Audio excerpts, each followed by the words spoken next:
আজকের এই ভিডিওতে আমরা রায়মার্টিন প্রশ্নবিচিত্রা 2024 অষ্টম শ্রেণীর বাংলা বিষয়ে যে তোমাদের 10 নম্বরের স্কুল রয়েছে সোদপুর হাই স্কুল, তো এই প্রশ্নপত্রের সম্পূর্ণ উত্তর নিয়ে আজকের এই ভিডিওতে আলোচনা করব। তো চলো ভিডিও শুরু করা যাক। একের দাগে প্রশ্ন কি বলছে দেখে নাও। সঠিক উত্তরটি বেছে নিয়ে লেখো। একের দাগের এক, কোন পত্রিকার সঙ্গে অচিন্ত্য কুমার সেনগুপ্ত ঘনিষ্ঠভাবে জড়িত ছিলেন? উত্তর হবে অপশন নাম্বার খ, কল্লোল পত্রিকা। এটা খুবই ইম্পর্টেন্ট প্রশ্ন, একটু ভালো করে দেখবে তোমরা। এর সঙ্গে রয়েছে অথবা প্রশ্ন, বলছে মানুষের এই ফাঁদ পাতা ভুবনে কবি মানুষের পাশে কিসের মতো এসে দাঁড়াতে বলেছেন? পাখির মতো, অপশন নাম্বার গ। নেক্সট প্রশ্ন একের দাগে দুই, নিজেই তো দুপুরবেলা ড্যাশ করে বললে সব সময় সত্যি কথা বলবি, কারো কাছে কিছু লুকাবি না, শূন্যস্থান পূরণ করো। এখানে হবে 100 বার, অপশন নাম্বার গ।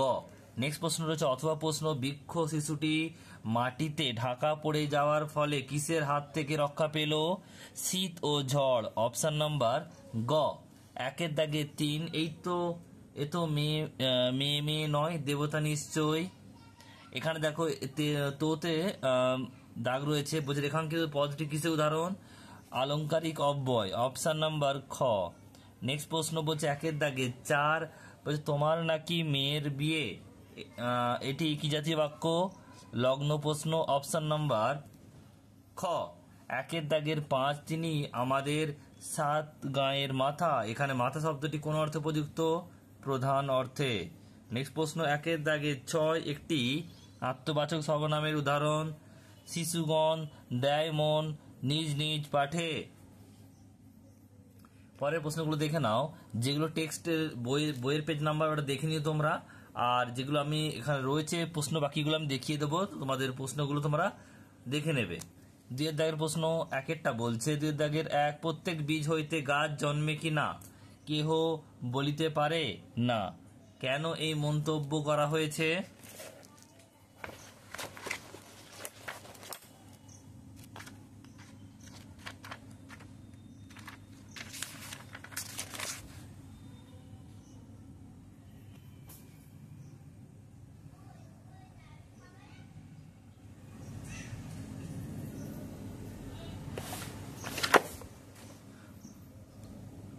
বলছে প্রত্যেক বীজ হইতে গাছ জন্মে কি না, কেহ বলিতে পারে না।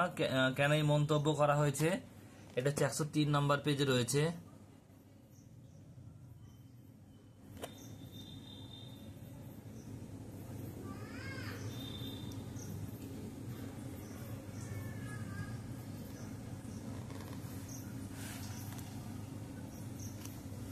এখানে দেখো, এটা হচ্ছে 1 নম্বরের প্রশ্ন। এটা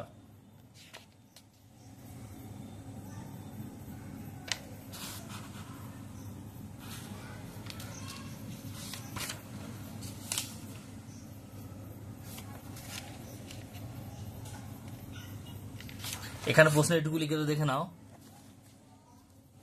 গাছের কথা প্রবন্ধে আচার্য জগদীশচন্দ্র বসু লিখেছেন, প্রত্যেক বীজ হইতে গাছ জন্মে কি না, কেউ বলিতে পারে না, কারণ বীজ অঙ্কুরিত হওয়ার জন্য জল, মাটি ও উত্তাপ প্রয়োজন। এটুকু শুধু লিখবে।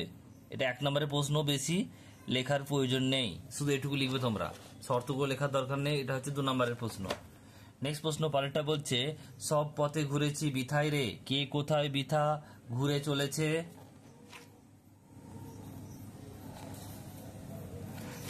এই প্রশ্নের উত্তরটা আমরা কমিউনিটিতে পোস্ট করে দেবো, তোমরা দেখে নিও ওখান থেকে।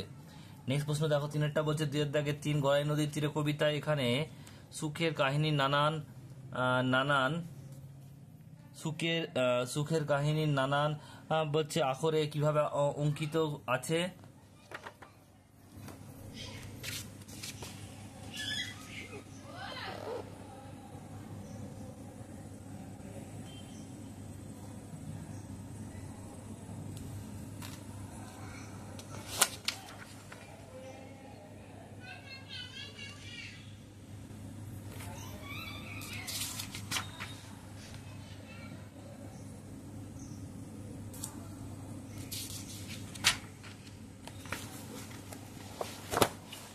এটুকু লিখে নেবে তোমরা, দেখে নাও, এখান থেকে এতটুকু লিখবে।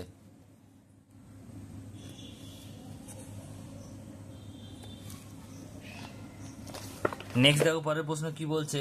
পরের প্রশ্ন বলছে এমন জিমন্যাস্টিক খাওয়া আমরা কেউ কখনো দেখিনি। জিমন্যাস্টিক শব্দের অর্থ কি আর কার সম্পর্কে মন্তব্য করা হয়েছে, এটা বইয়েতে রয়েছে 108 নম্বর পেজে, তোমরা দেখে নিও। কোনো অসুবিধা হলে কমেন্ট বক্সে কমেন্ট করে দিও। নেক্সট প্রশ্ন বলছে এইসব গল্প কতবার শুনিয়েছে, কোন গল্পের কথা বক্তা শুনেছে, এটা তোমাদের বইয়েতে 59 নম্বর পেজে রয়েছে, তোমরা ওখান থেকে দেখে নিও। অসুবিধা হলে কমিউনিটিতে কমেন্ট বক্স করে দেবে ভিডিওতে। নেক্সট প্রশ্ন বলছে দেখো, দুইটা যদু বলছে জুষ্টি মধু ভেবে কি খেয়েছিল, পোস্তদানা।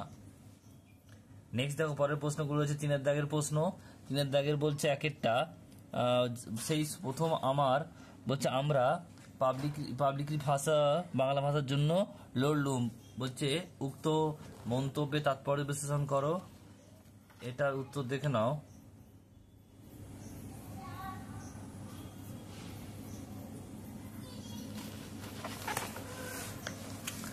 দেখে নাও প্রশ্নটা। অমরেন্দ্র ঠাকুর রচিত বলছে নাটোরের কথা গদ্যাংশে পূর্ব নির্ধারিত নির্ধারিত পরিকল্পনা অনুযায়ী নটোরের বলছে প্রফেশনাল কনফারেন্সে রবীন্দ্রনাথের প্রস্তাব রাখলেন যে সম্মেলন বাংলা ভাষায় হোক।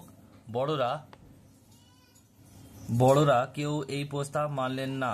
লেখক রবি কাকাকে উৎসাহ জোগাতে যে তারা এই লড়াইয়ে হার মানবেন না। ছোটদের সঙ্গে বড়দের অনেক তর্কাতর্কির পর বাংলা পক্ষে ও বিপক্ষে দুটি দল তৈরি হয়ে গেল। বাংলায় সোনার বাংলা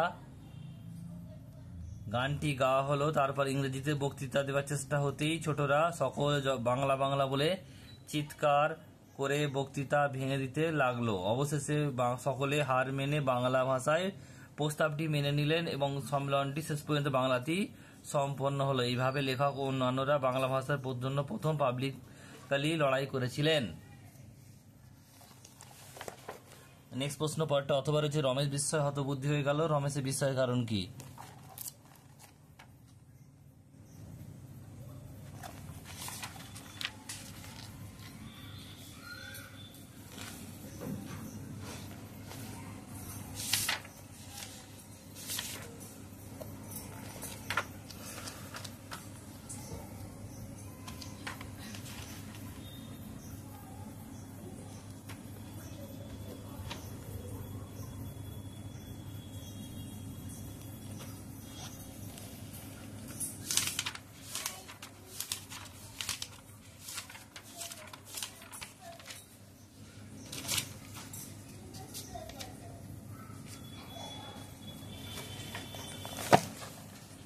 দেখো কি বলছে, শরৎচন্দ্র চট্টোপাধ্যায় রচিত বঙ্কিম পল্লী সমাজ পাঠ্যাংশে রমেশ দুর্যোগের হাত থেকে গ্রামবাসীকে রক্ষা করার জন্য গ্রামে বলছে যদু মুখুর্জের বিধবা কন্যা ও বলছে বাল্যসখী রমার শরণাপন্ন হয়, কারণ বাঁধ ঘোষাল ও মুখুর্জের উভয়েরই। আর রমেশের কথা শুনে রমা জানায় যে বেনি ঘোষালের এই বিষয়ে মত নেই। রমেশ জানায় সেই বছর গ্রামবাসীদের স্বার্থে কিছু ক্ষতি স্বীকার করতেই হবে। প্রথমে নীরব থাকলেও পরে জানায় এই ক্ষতি মেনে নেওয়া তার পক্ষে সম্ভব নয়। তার এই উত্তরে রমেশ হতবাক হয়ে যায়, কারণ এই উত্তর তার প্রত্যাশিত ছিল না।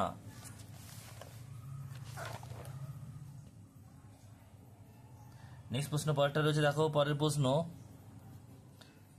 এটা আমি কমিউনিটিতে পোস্ট করে দেবো। পরটা দেখো, বলছে রৌদ্রে যেন ভিজে বেদনার গন্ধ লেগে আছে। উদ্ধৃত কবিতায় সেই বেদনার অনুকরণ হিসাবে সঞ্চারিত হয়েছে, আলোচনা করো।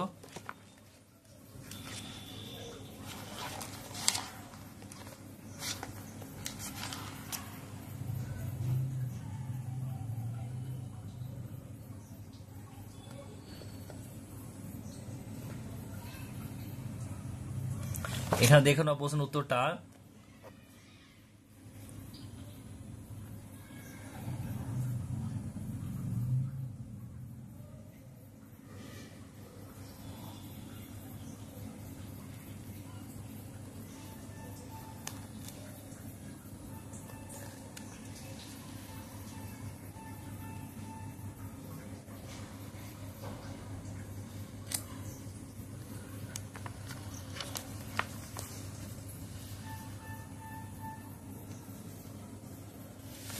নেক্সট দেখো পরের প্রশ্নটা কি বলছে। পার্টটা তিনটা বলছে নরোত্তম দাস বাবাজির সঙ্গে বলছে অপুর বলছে হৃদয়তা কিভাবে গড়ে উঠেছিল।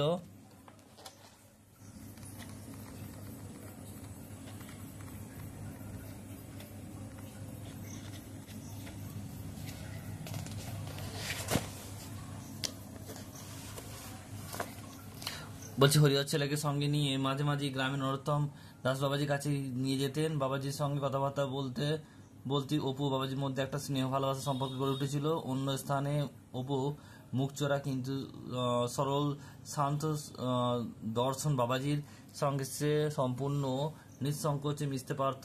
বলছে খেলার সঙ্গীদের সঙ্গে যেমন ঘনিষ্ঠভাবে বলছে আলাপ করা হয়, বলছে অপু বাবাজির সঙ্গে তেমনই বাধাহীন ও উল্লাস ভরা আলাপে মগ্ন হতো। অনেক সময় সারা বিকেল ধরে অপু আর বাবাজি গল্প হতো। তার কাছে অপুর কোনো সংকোচ হতো না। অন্য কারো কাছে যেসব গল্প করতে পারতো না সেই সব গল্পই অপুর নিঃসংকোচ বাবাজির সঙ্গে করতে পারত। বাবাজির কাছে প্রেম ভক্তি চন্দ্রিকা নামক একটি গ্রন্থ ছিল। এই বইয়ের দুখানি ছবি আগ্রহ সহকারে অপু দেখত। ছবি দেখা শেষ হলে বাবাজি অপুকে জানাতো যে আমি মরবার সময় বইখানা তোমাকে দিয়ে যাব দাদু। বলছে গল্পগুজব অনেকটা সময় ধরে কেটে যেত। তারপর বাবাজির বাড়ির উঠোন থেকে বলছে বলছে মুচকন্দ চাঁপা ফুল সংগ্রহ করে অপু বাড়িতে ফিরত। নরোত্তম দাস বাবাজির সঙ্গে অপুর এমনই আলাপ পরিচয়তার সময় কেটে যেত। পরেরটা বলছে দেখো অপু বলছে অমলাদের বাড়ি গেলে অমলাদের আলমারিতে কি কি খেলার উপকরণ দেখে অভিভূত হয়।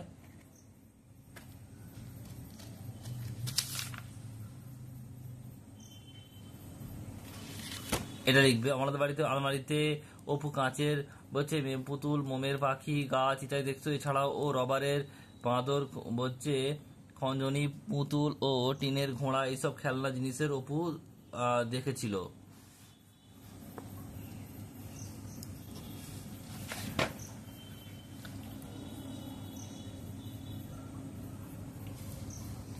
দুই প্রশ্নটা দেখে না একবার। যে ছিল সব পথ ঘুরেছি বিথায় রে কে কোথায় ভিতা ঘুরেছে। এটা হবে বন্দর বন্দর নগরে ঘন ভিড়ে অন্য প্রান্ত শূন্য প্রান্তরে ঘুরেছে। এটা হবে কে ঘুরেছে, এটা হাওয়া ঘুরেছে। কোথায় কোথায় ঘুরেছে, এটা হবে উত্তর। যে দেখে দুইয়ের প্রশ্ন এটা ছিল।